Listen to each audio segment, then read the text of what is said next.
you're ready to go. Awesome, thank you.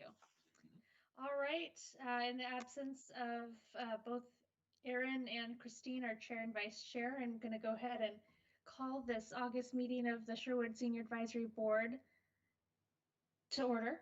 We're starting at 5:05 today. Thank you everybody who's able to make it here today, make it to this lovely internet party. I'm going to go ahead and do the roll call. Erin Odom? Here. Here-ish. Christine Wiley. Nancy Phillips. Eugene Stewart. Donna Nivdale. Here. Cass Thompson. Shelley McGill. Here. Julie Nader.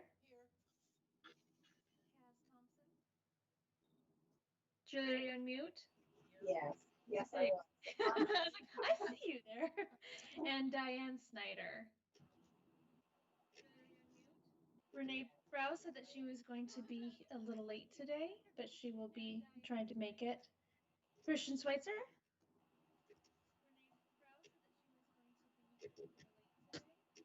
Sorry, I was on mute. Yep, I'm here. And I'm here. Well, we don't have enough of our board represented to vote on our minutes right now. So I'll move on to citizen comments, of which I've received none. So that's going to be a very short section as well. So I'd like to introduce Ms. Dina Vandenoak. Did I pronounce that right? That's very close. Vandenhoek, yeah. Vandenhoek. One of these days. From Providence Community Connections, formerly known as Faith in Action.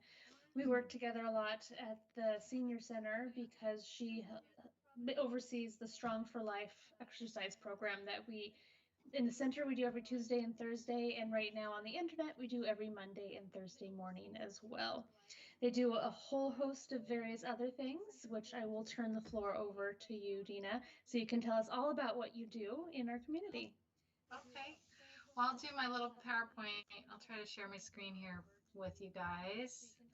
And please, like, if you have questions or those kinds of things, let me know. And because I do want to, oh, let's see. I thought I was sharing. Just a minute.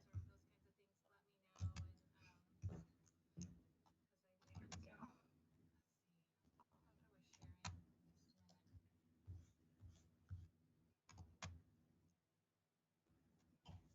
All right, so I just want to thank you for your willingness to take a few minutes to listen to me today. I'm going to try to go through kind of what we have done in the past and what we're doing right now during COVID, and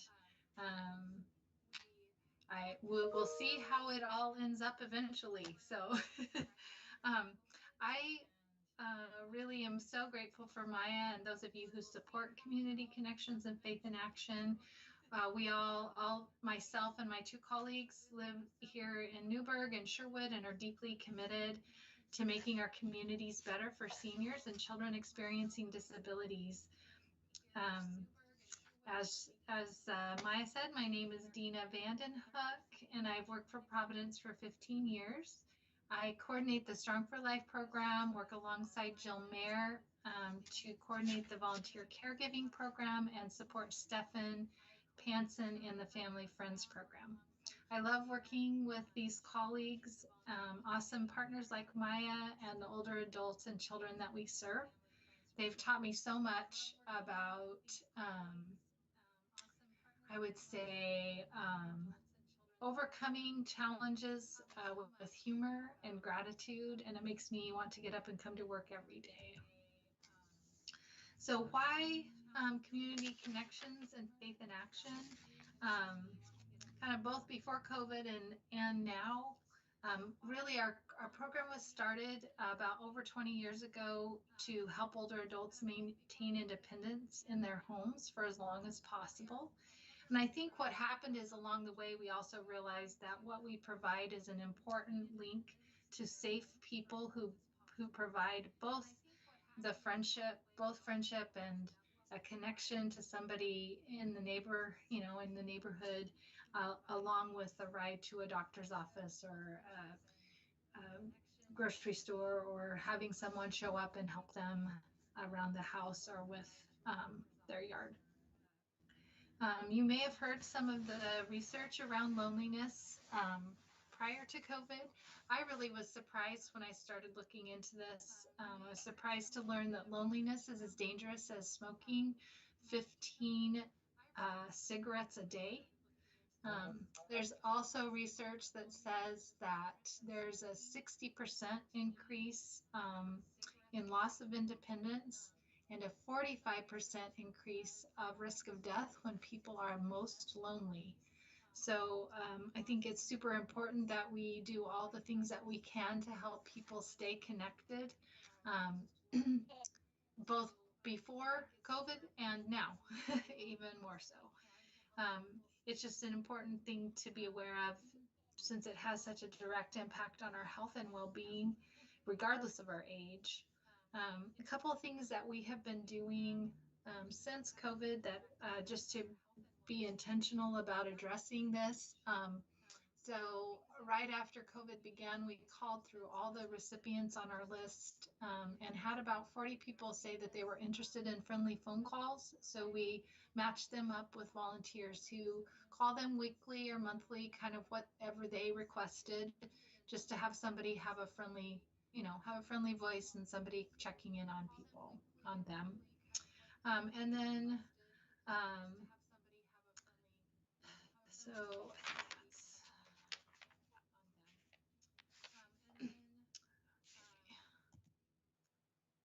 so we also, so before COVID, this was kind of our stats from 2019. I thought it would be good to kind of give you a snapshot. We had trained volunteers who help us throughout the year with one-on-one connections with older adults who are 60 and better, we like to say. All the older adults in our program have some kind of health or aging issue that is jeopardizing their ability to live independently. They also are at about 200% of the poverty level or below. Volunteers help with a variety of tasks, including transportation to medical appointments, shopping, household chores, visiting, and home repairs. We coordinate 2 programs, both our Newburgh program, which serves Newburgh and Dundee, and our Sherwood program, which serves Sherwood.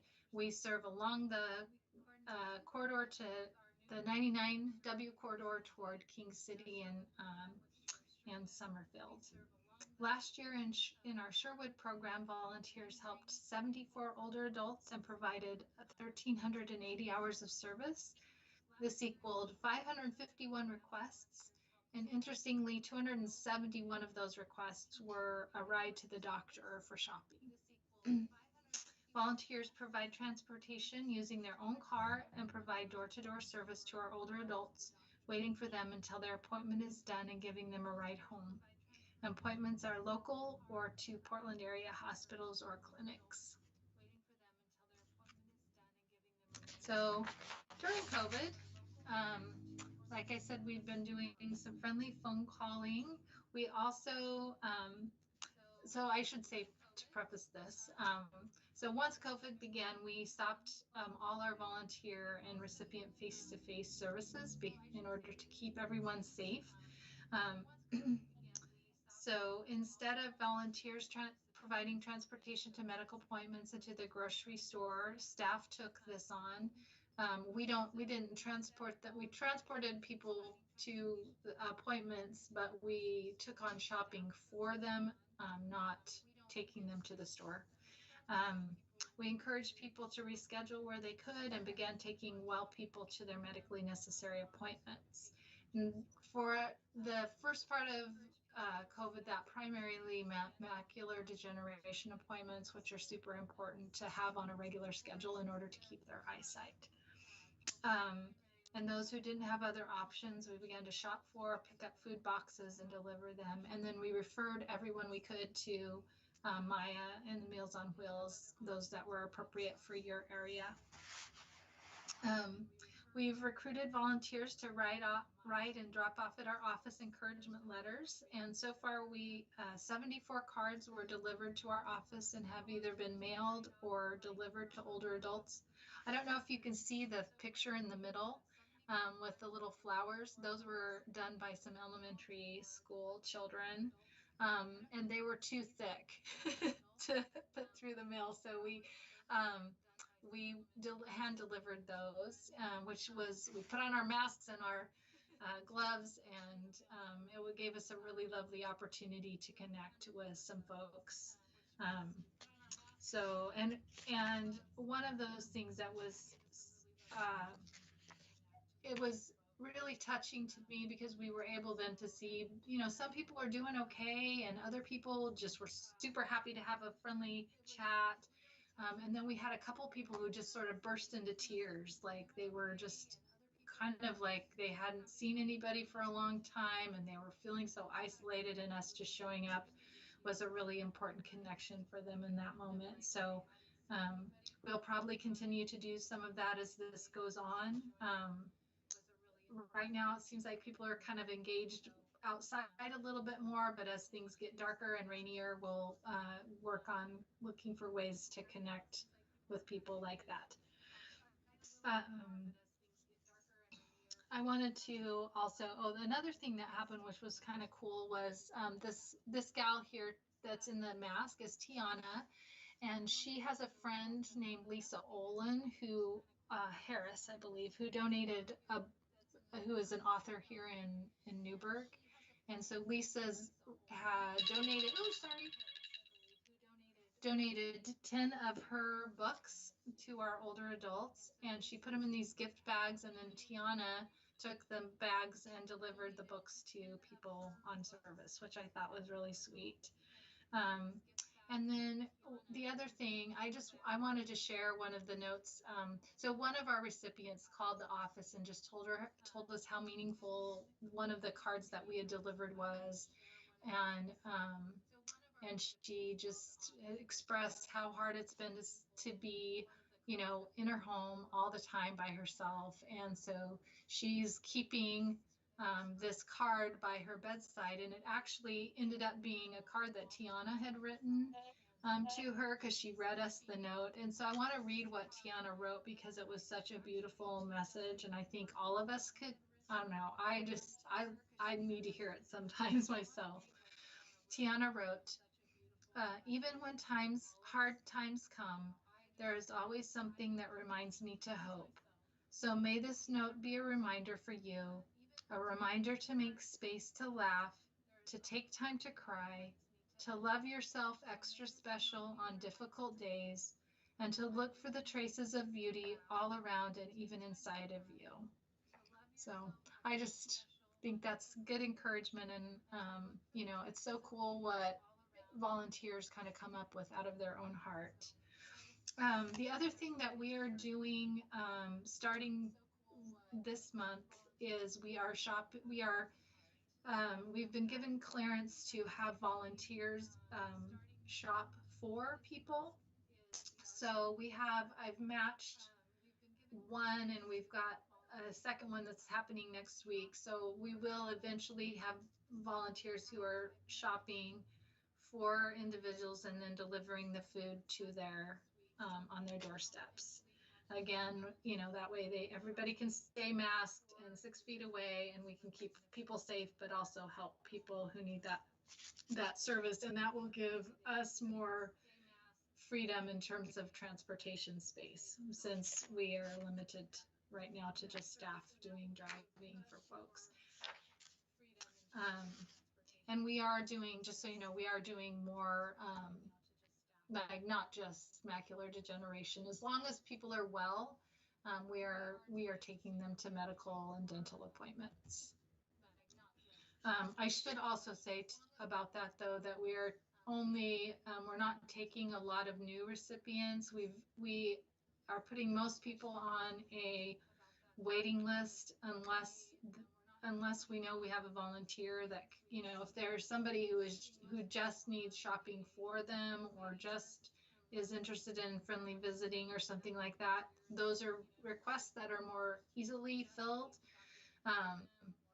But if somebody's needing a lot of transportation, we're pretty limited in what we have space to take on. So just so you know.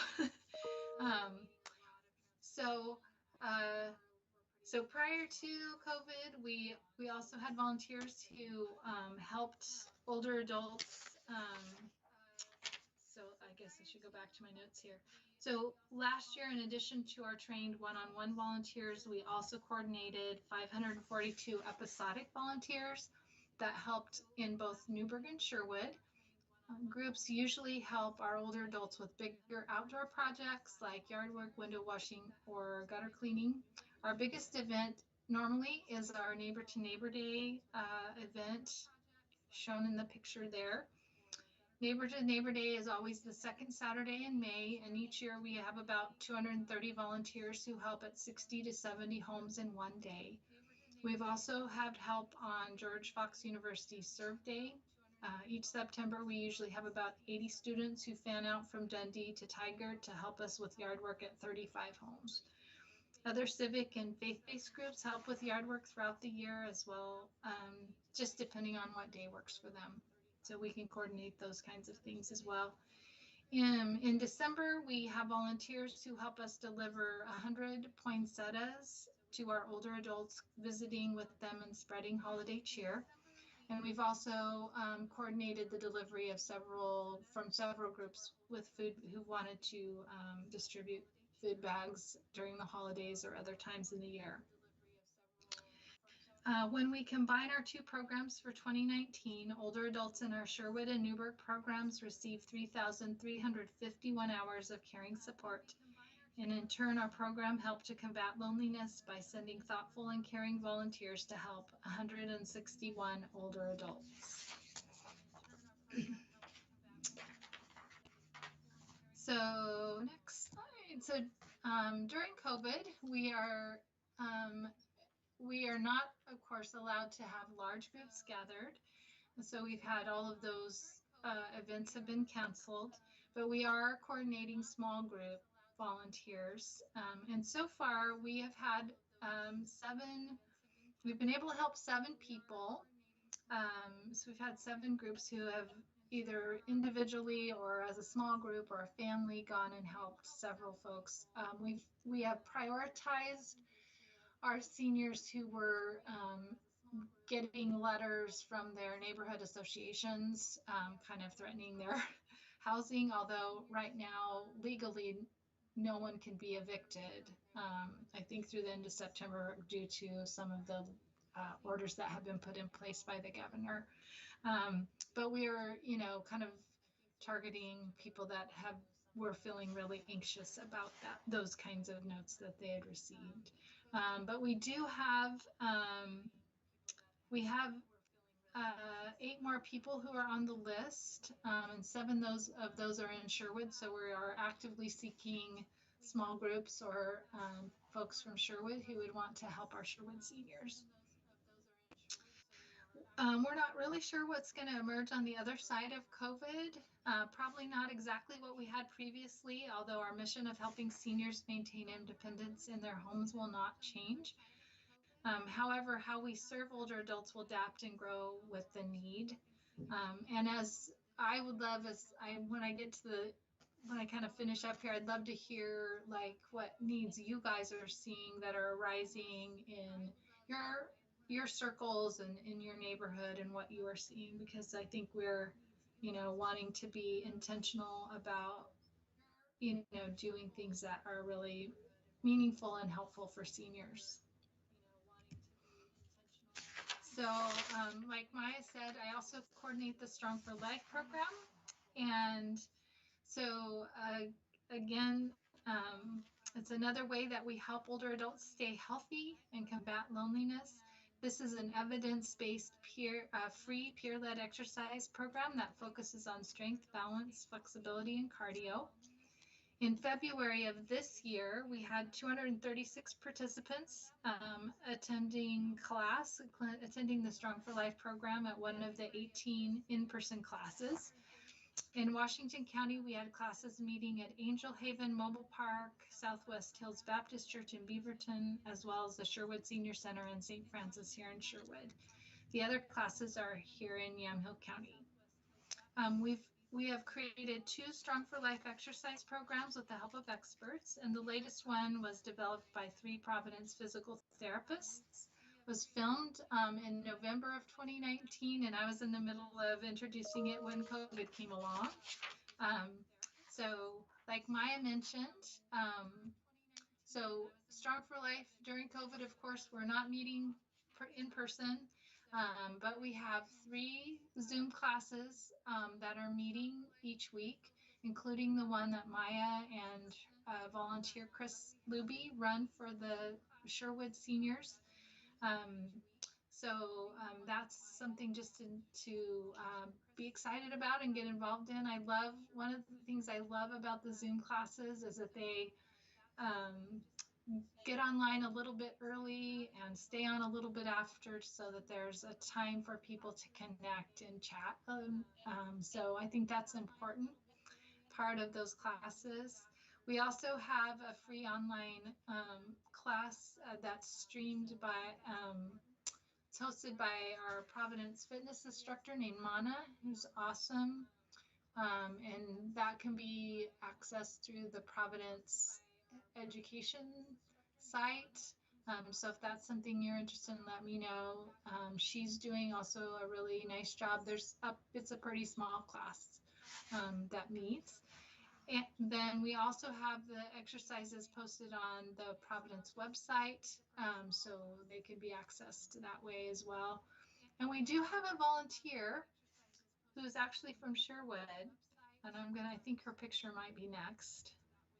Nope, I'm gonna go here. So this is Shirley, and she is a lovely, lovely lady, and has been one of the volunteers for the in-person Strong for Life class. She's not really a techie person. I don't even know if she has a computer, so she decided to stay in contact with people by walking. So she leads a group. I think they go every morning, or she's there most mornings anyway, at the track across from the senior center, and they walk 6 feet apart and observe social distancing, but that's been a way where they've been able to stay connected. And one of the beautiful things, again, just going back to what I think is super important is, Shirley, when she first came to Strong for Life, was kind of coming off the loss of her husband and had really become really isolated herself. So she's very passionate about including people now and helping other people stay connected, which I think is a really beautiful thing. I'm going to go back here just 1 second. So one of the things just to know about Strong for Life is that we've been doing annually, I do evaluations and gather data. And we have found that Strong for Life is helping people to prevent falls. The most recent data that I have some data that I've collected that I haven't had time to collate, but the most recent data that I have, we said that 85% of the participants in Strong for Life have not fallen and broken, or if they fell, they did not break a bone. So 5% fell and broke a bone. So we've had a fall rate of around 15%, which the average for most seniors is right around 30%. So it is making an important impact on people's balance. So that's just something that I feel really good about, and I just think it's important for people to understand that it's something that they can impact by doing exercises that move their bodies in certain ways, that it can really impact their balance and help them feel better and be more stable on their feet. The other thing that just was a kind of of a bonus is that 86% felt like they could perform their daily activities with more ease of movement, which I think is just really important for overall sense of well-being. And it's nice when you get up stiff and sore and you move a little bit and then you feel better. So anyway, I just think that's been a really good thing. So this is I'm not going to spend a lot of time on this, but this is the third program that comes out of our office. And just so that you're also aware, we also coordinate programs for children who experience cognitive or physical disabilities, and with the intent of giving, I think the intent of giving parents a break, but also helping the rest of the community to come around and interact with these families and with these children who are really awesome people.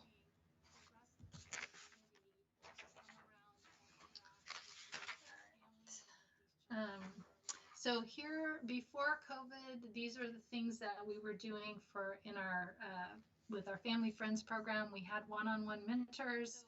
We do a 3-hour kids day out is a Saturday is a respite time for the parents, but it's a whole lot of fun for the kids, and it gives us an opportunity to introduce people to children with disabilities in the community and break down barriers. We have a wonderful partnership with the Chehalem Cultural Center with a program called Art for All, where the kids do these cool art projects, and then the Chehalem Cultural Center does a beautiful display of their artwork, and they have an artist reception and the whole 9 yards. So it's a really cool way of, again, honoring those children and the beauty that they bring to the world. We do a lot of summer family activities along with a caregiver support group and community education. So during COVID, of course, everything's with the children has been also closed and shut down, and we've moved our support group online, doing the best to stay in touch with our parents through phone calls and emails. We've dropped off some art packets with activities for the children, and we're working on plans for the fall of maybe doing some drive-through family activities, like a drive-through Santa or something. So anyway, we'll see what comes up.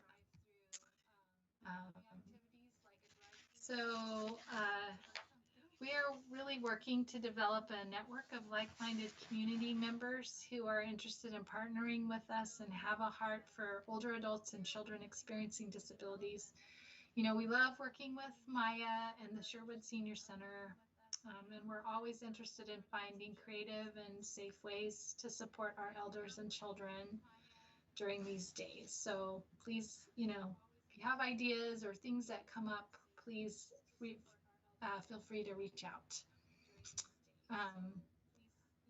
Guess the opportunities that we have to be connected, if you have people in your network that are who would be interested in signing up with a family or a small group to do yard work, we're always interested in that. And it would be lovely if there's somebody who is interested in being trained to do it, to add another day of Strong for Life classes to the Zoom classes that are happening at the Sherwood Senior Center. So those are the things. I wanted to leave you with this quote from Rachel Naomi Remen. She says, "Service has a life of its own. A single act of kindness may have a long trajectory and touch those we will never meet or see again. Something that we may casually offer may move through a web of connection far beyond ourselves to have effects that we may never have imagined. And so each of us may have left far more behind us than we may ever know." I just love that idea of how a little bit of kindness kind of can spread through a whole community. And that's all. So there's our number, and that's where you can find us. And of course, if you can't I don't know. If you don't remember this, call Maya. She can she can help you connect with us. All right. Are there any questions or let's see. I'm gonna unshare myself now and get back. Here we are. So any questions or things that you're seeing, needs that you're seeing that are coming in your up in your circles of people? Hi, this is Julie. Hi, this is Julie. I don't have a picture, sorry, but I'm interested in reminding us how much income a senior must have to qualify for services. Yes. So we can serve people who are 200% of the poverty level, and that's about just a little over. So for a single person, that's $2,082, and for a two-person household, it's $2,818. So Monthly we income. Yes. So we can, like, if we can go up to 250%, so we can go a little bit over that if somebody really just is really isolated and doesn't have other support, but we have to have a really good, we have to be able to make a really good case for why we would go over that amount. Thank you. Yeah, that's a good question. Thank you for asking.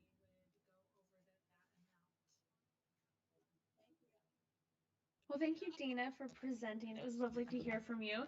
And just on a self promotion aspect, the Strong for Life classes, the Zoom classes are Mondays at 10 a.m., Thursdays at 9:30 a.m.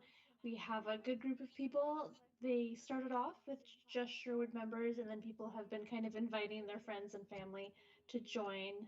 So we have my aunt who lives in an isolated little place in Washington joins the class and is able to get her movement in that way. And we have other friends and family members that are joining the class too. So during COVID, it's opened up the experience to a wider audience, which has been really fun. We have a lot of fun with it. Also for that class, there's 5 different levels of difficulty. So it's open for all abilities of people who feel like they're not able to do a lot of exercise to people who are raring to go and ready to sweat. It's everything in between, and it's great balance building exercises like you were saying. The program focused on, when you guys redid it, I remember you talking about working on that mind body connection. So a lot of the movements are working to help improve cognition and memory, as well as just kind of moving around your living room right now. So How do you get access to that? How does one join that? So if you're interested, I can send you the email with a little more information with the waiver, the times. Once the waiver comes back, I'll send you the Zoom links. It's a Zoom class. You just click on that link and at the appropriate times. We, like Dina was mentioning, we hang out for about 15 minutes and just kind of jabber. Some people are still putting on their shoes and gathering their stretchy bands and stuff. But it's a nice convivial time. So if you'd be interested, I can send that information out to people. Yes, please. Yeah, I'd love to. Great.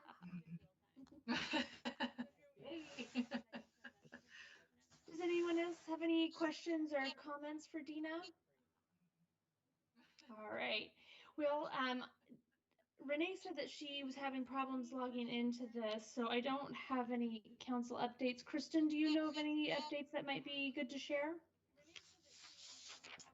I do not. I missed the last council meeting, so I do not have any updates to share. Okay, so then we'll go on to other business, new business. Julie Nader would like to discuss the possibility of having a survey and what that would look like. We've talked about it a little bit in the past, and just about an hour ago, well, around 3, around 3 to 3:30, I got an email from Washington County with their survey that is going out right now. So they're doing a 15-minute survey. I'm going to just share this graphic with everybody right now so you can see what I'm talking about here. So they're doing a short 15-minute survey that you can take either online or call to answer the questions. It's to assess health and well-being, safety, quality of life, what kind of supports and services people have in place, the effect of COVID-19 on daily life, and people's general community experience. I've emailed them to find out if we'll have any access to this data, and if we're able to kind of roll that into the surveys that we might be doing, or if we need to kind of ask similar questions when we do a survey ourselves. So I just wanted to present that as we go into this discussion. Julie, do you want to go ahead and talk to about your ideas? Well, I just wanted to pose a lot of questions. First of all, do we still want to do a survey? And after the vaccine, if there are good vaccines, I think it would be important to include information for people as to where to get the vaccine. And it may be that we could even have people from Providence or Legacy or other, not Kaiser, come and have clinics. I was hoping for that, but that's beyond the survey thing. Okay, so does the city have a list of seniors? And I'm especially concerned about those who are living in their own homes or apartments who don't have any kind of internet, any computer access, et cetera, et cetera. Does the city know how many seniors we have and where they are, or is that a Washington County thing that we should find out where they are? And then the cost issues. If we were to send out a short survey, who would pay for the postage and the printing and the return and postage? So these are all just kind of questions that I thought of that maybe we could start addressing, because this may be a time to gather more information about those issues. I would love to hear from other people what they think. Was everybody able to hear Julie? Nope. Okay, so what she was saying is, she brought up the idea of wanting to do a survey, but if when we do, where do we get the addresses from? She asked if the city has addresses for seniors living in Sherwood. She's concerned about seniors that don't have any access to internet, computers, and might be more isolated, or if that's data that needs to be looked at county level to receive. And then she asked about who would foot the bill for such a survey, who would pay for if there are printing costs, distribution costs, that sort of thing, who would pay for it. She also commented on when there is a vaccine, sending out information on where the vaccine is available, and possibly I believe, were you saying that you'd want somebody to do a vaccine clinic at the Sherwood Senior Center like we do with the flu vaccine, or were you talking about doing it in people's homes, Julie? Well, that makes sense if you already do it at the senior center, but communicating that in the same piece, like the survey, would be a great way to save a little money, but Okay. reach everybody. And then, do we have samples of surveys that we should be looking at? I think you probably have a collection, don't you, Maya? Yeah, I have a various collection of surveys covering different needs, but I think what the group would need to do is find out what the goal is with the survey, and really hone in and focus on asking questions that are going to serve that goal. Because the surveys that I might have might be too far reaching, or just be looking at different things. So I think that's a discussion for this board to have, when we're going to move forward. And those of you who didn't hear what she was saying just a second ago, she was talking about possibly tying in the information on vaccines in with a survey. How is Washington County sending out their survey? So they're not sending it out. They are doing, they have a phone number that you can call to take the survey, or they have a website that you can go to take the survey. They're doing a campaign with it, putting out flyers, doing Facebook stuff, putting it in newspapers and other places Okay. where people might be able to see them. So they're not doing any printed material except for marketing media material. Okay, I was wondering how they were going to let people know it was out there and was available. Yeah, So, and I haven't, like I said, it happened just before, I found out just before we had our meeting, so I haven't even had a chance to find out what those questions are. Uh, but I will do more investigation, obviously, before we have our next meeting and get back to you guys on that. thank you. Do we have a history of the city paying for mailings? I'm sorry, I didn't quite hear that, Julie. What was that? Do we have a history of the city paying for mailings to our residents? Kristen, you might be able to speak to that. Julie was asking if there's a history of the city paying for such mailings. Julie, correct me if I'm wrong, but I'm assuming that you're speaking to mailings put out by boards and committees. Well, the survey would come from the senior advisory board, so yes, that would be the thing, yeah, right. Yeah, the city has helped with several different surveys in the past. Sometimes they're just online, but sometimes we have had mailings. Each department typically has a budget for postage and for mailing. And so that's something that could most likely just come out of the senior center budget, and something that Maya and I could work on and help coordinate and facilitate. But we could take care of that out of printing, advertising, and paying for the postage. And the return postage, She has and return postage. I don't know if we've typically done that in the past, but that's something we could sure look at. I mean, I think a lot of it will depend on how many we're trying to send out. But we can definitely look into that. do we know if the city has a record of seniors here in Sherwood? Do we have a? Oh, Yeah, not that I'm aware of. I was trying to think of how you could most likely collect that information, and I would think it would have to be some sort of a registry through the county.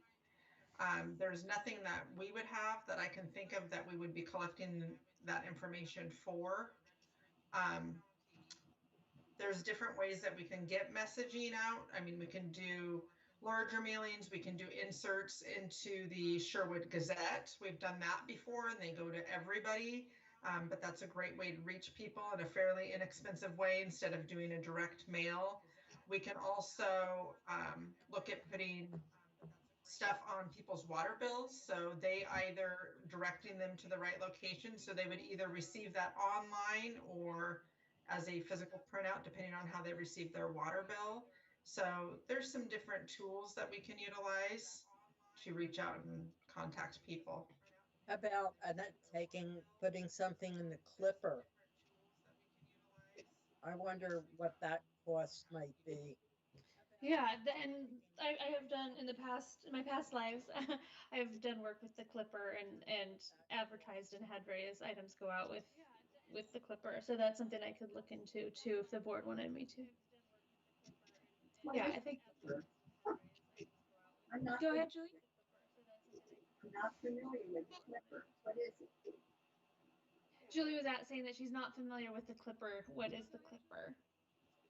Oh, the Clipper is a magazine that comes out that has coupons from the community, like Papa John's or Great Clips might have coupons in this pamphlet for people to use. So it's an advertising tool.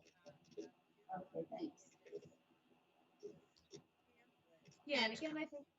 Go ahead. I'm sorry, currently with meal delivery, of course, we could include the survey with the meal delivery or meal pickup program. So that's a great way to reach people right now as well. Yeah, it's a very easy way of disseminating information for us. Well, I'm always concerned about people who have no connection to anything. And I worry that people who are living in their home by themselves themselves aren't doing faith in action or doing any senior center activity are going to be missed. So I would love to see how many seniors are there in Sherwood and where are they? I mean, that's my concern is reaching people who have no computer, no connection with any social group, or maybe they don't even read the Gazette. I don't know. So anyway, that's it. I won't say any more about that. That's my concern. So what she was saying, for those who didn't hear her, is that her main concern is for the people who might fall between the cracks, who don't have a network of support, haven't reached out, or don't have the ability to reach out to like the senior center or Faith in Action, don't have the ability to learn about other programs of support as well, or doesn't have any necessary reading ability, or doesn't read the Sherwood Gazette and doesn't have computer use and access. That's tough. Yeah, and it is a tough one. It is something to be looked at for sure. It's always a goal. It is. If you figured that out, I'd like to know. Oh yeah, almost the world. How to scale it. Is it appropriate for us to start looking at old surveys to see what we might use that meet our mission? I didn't quite hear what you said, Julie. Using our mission, we could perhaps be looking at some old surveys to see if we could pull together our own. She would like to use our mission to look at old surveys to come up with our own survey. And I think what it's going to take is the ability for more of our board members to be in attendance and discuss what the survey is for, what the goal is, and really narrow that down, and then put the questions together that would meet those needs. And I think that's where looking into the old surveys would be really important and helpful. Thanks. Fine. Thank you. Maya, can I also say, I think that you may end up with two different types of surveys right now. I think that you can work on one that you'll utilize kind of post-COVID, because what we discussed before is what programs are out there, how do we get people into the center, how do we get them more involved, where can we expand on our in-person services. And I think that in the current times and in the immediate future, the needs are very different. Yeah. So I think that if we're doing any sort of a survey right now, we need to focus on what can we do for the next 6 to 9 months to support people during these times, and what programs are they not getting? How can we help address the loneliness issue? I think the needs are very, very different than they are in quote unquote normal times. So I think that it is important that we do a survey. I would just say it's not going to look like any other survey we've ever seen because we've never been in these times before. So I think that focusing on how we can help people this coming year and what we can do to support them is really important.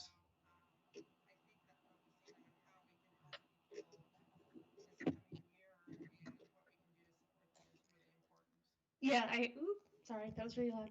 I agree. I think having a survey, possibly a smaller survey that might come out from us about COVID needs. What are the COVID needs? What's falling through right now? And then a longer term survey after we're able to kind of return to our new normal and get back out and about. I think that's a good idea, because those are going to be two different question sets and two very different needs presented there. I hear you. I really was focusing on when things settle down, one survey, I guess, because how can we meet needs right now with so many of us impacted and not able to help? No. Yeah. And that is a really good question. That's kind of one of the golden questions right now, is how can we meet those needs that are not being met right now. All right. So is there any other new business, other business? Anybody want to present anything else for our August meeting?